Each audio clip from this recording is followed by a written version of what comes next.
Et salut, c'est Major Mouvement, bienvenue dans cette nouvelle vidéo YouTube. Aujourd'hui une vidéo vraiment particulière parce que j'ai envie de partager avec vous mes routines d'entraînement pendant l'été.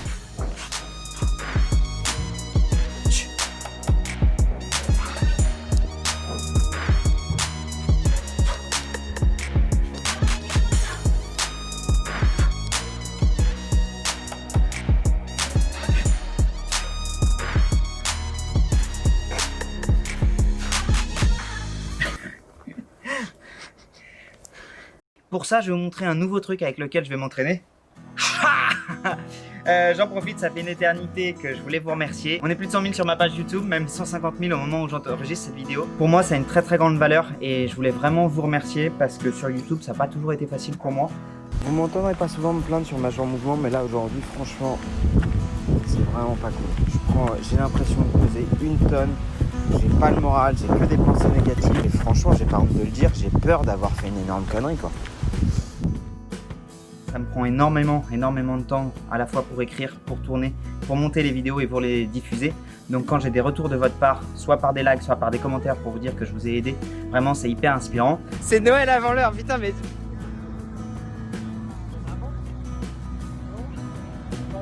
Ça me fait hyper plaisir. Merci beaucoup. Et donc, vous le savez, moi dans cette démarche principalement sur YouTube, j'ai envie d'aller chercher des points d'amélioration, j'ai envie de comprendre, j'ai envie de vous expliquer.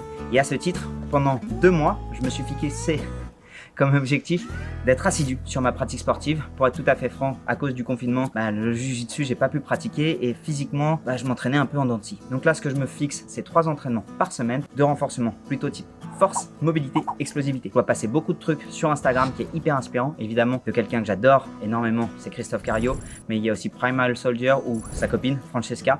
Et bref, je trouve ces exercices hyper intéressants d'un point de vue anatomique, d'un point de vue biomécanique. Et je me suis dit, est-ce que ça a un effet sur le corps? Évidemment, quand on voit Christophe Cario, on peut que conclure que si.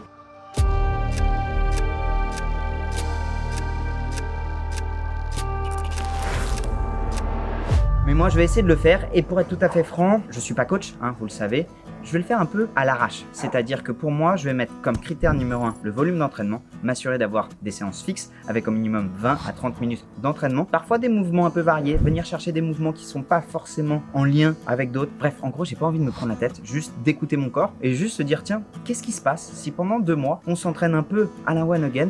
Est-ce que ça marche? Est-ce que je vais me blesser? Bref, comme d'habitude, j'ai envie de découvrir des trucs et j'ai envie de partager tout ça avec vous. Je vais vous montrer par exemple une dizaine de mouvements que je vais faire tout au long de ma préparation. Allez, salut. Allez, salut. Pas allez, salut, c'est pas la fin de la vidéo, Michel. Michel. Oh, Lucas. Comme c'est pas suffisant de se mettre un petit peu à l'arrache, je vais essayer vraiment de le faire dans des conditions réelles où je vais m'entraîner uniquement avec 3 choses. Mon poids de corps et mon imagination, une kettlebell de 12 kg et un élastique. Et l'idée, ça va être de voir ce qui se passe en composant avec tout ça. Je vous montre un peu le genre de séance que je vais faire. Le premier mouvement que nous allons faire, c'est le swing chat. Le deadlift chat. Viens par là.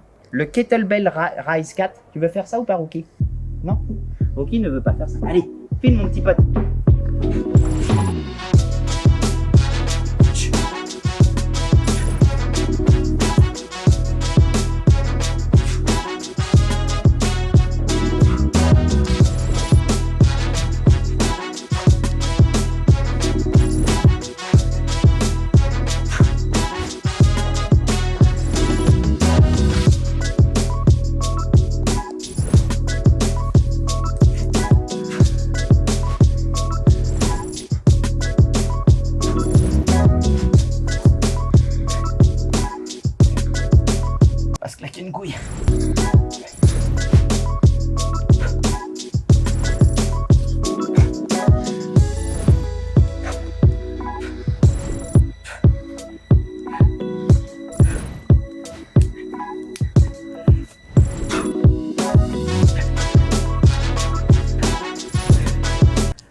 Voilà un peu le type d'exercice que je vais essayer de faire, vraiment en laissant libre cours à mon imagination, en prenant des exercices sur les 3 comptes notamment que je vous ai cités, parce que je trouve que c'est hyper intéressant. L'idée, comme vous l'avez vu, c'est pas forcément d'être le plus propre possible, mais autant de faire ce petit rapproché, d'être un maximum dans l'écoute de nos articulations. Encore une fois, sans prétention, vous le voyez, je suis pas sportif professionnel, je me classe même pas dans les comptes fit. Par contre, plutôt dans la curiosité de voir, tiens, comment est-ce qu'on peut transformer le corps si on met en place un peu de théorie, un peu de pratique, est-ce que les deux s'y retrouvent? Bref, en gros, comprendre comment le corps humain fonctionne. Si jamais ça vous intéresse, vous pourrez retrouver tous ces contenus-là sans moustique sur ma page Instagram. Et si jamais vous likez à fond cette vidéo, je ferai d'autres contenus un peu de ce type-là pour partager tel mouvement, qu'est-ce que ça engage comme articulation, parce que je trouve que ça, c'est hyper intéressant. Par exemple, sur ce mouvement-là, fente plus élévation.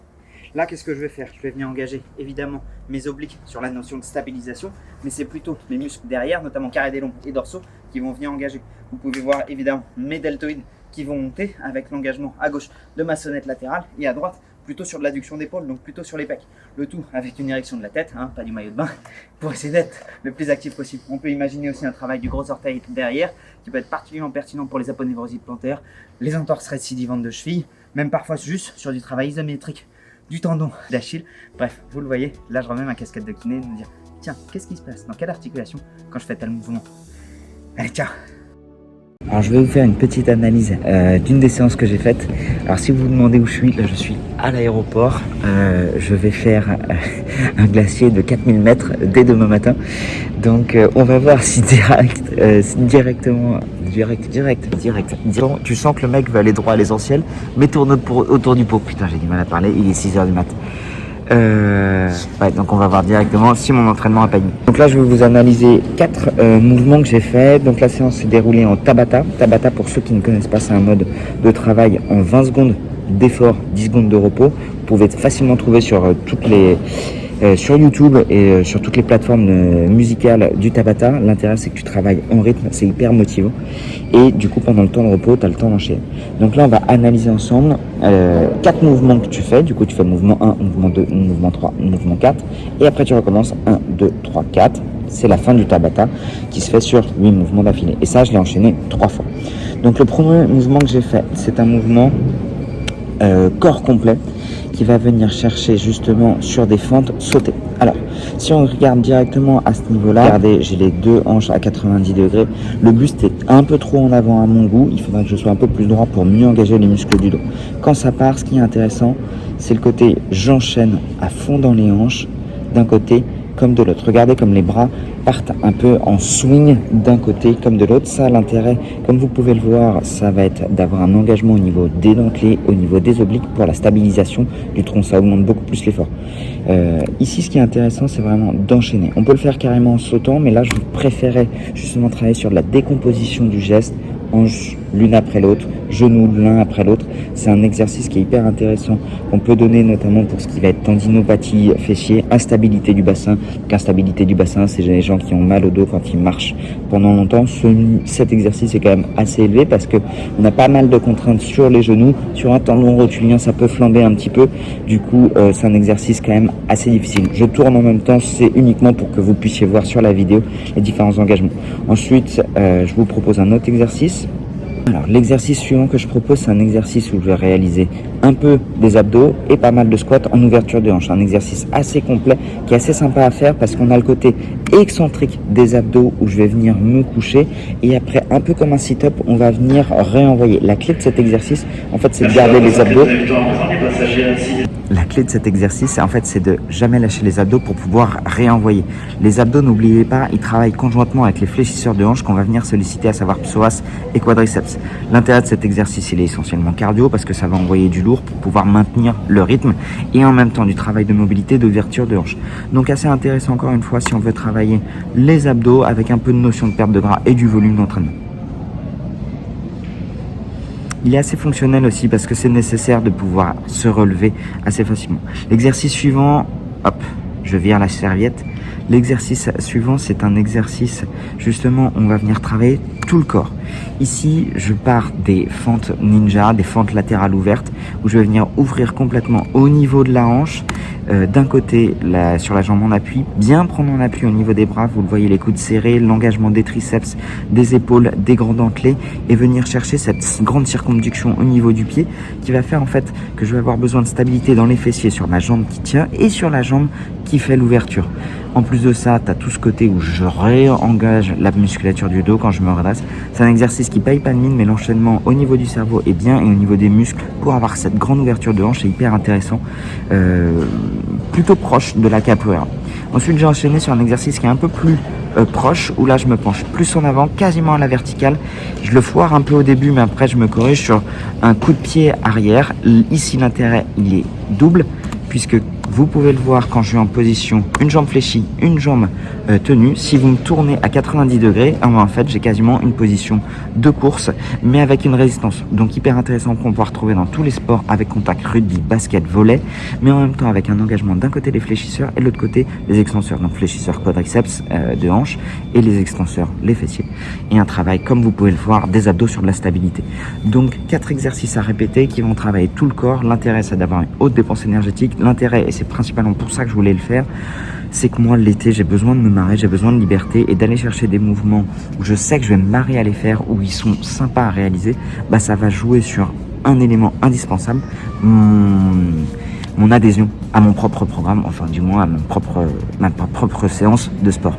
Allez, c'était un peu rapide, mais là j'ai un glacier à faire et je me suis un peu lancé dans un truc en disant « ça vous dirait que je vous détaille la séance ?» Bon, on m'avait tous dit oui, donc je vous ai détaillé la séance, mais promis, la prochaine fois, je vais faire 2 vidéos, une pour vous expliquer clairement la différence entre mobilité et étirement, parce que j'ai cru comprendre que pour certains d'entre vous, vous n'avez pas forcément osé me le dire, mais c'est 2 concepts qui sont parfois un peu flous ou alors très proches. Et puis après, j'attaquerai sur d'autres séances un peu plus en live où je vous expliquerai tout ça. Allez, ciao!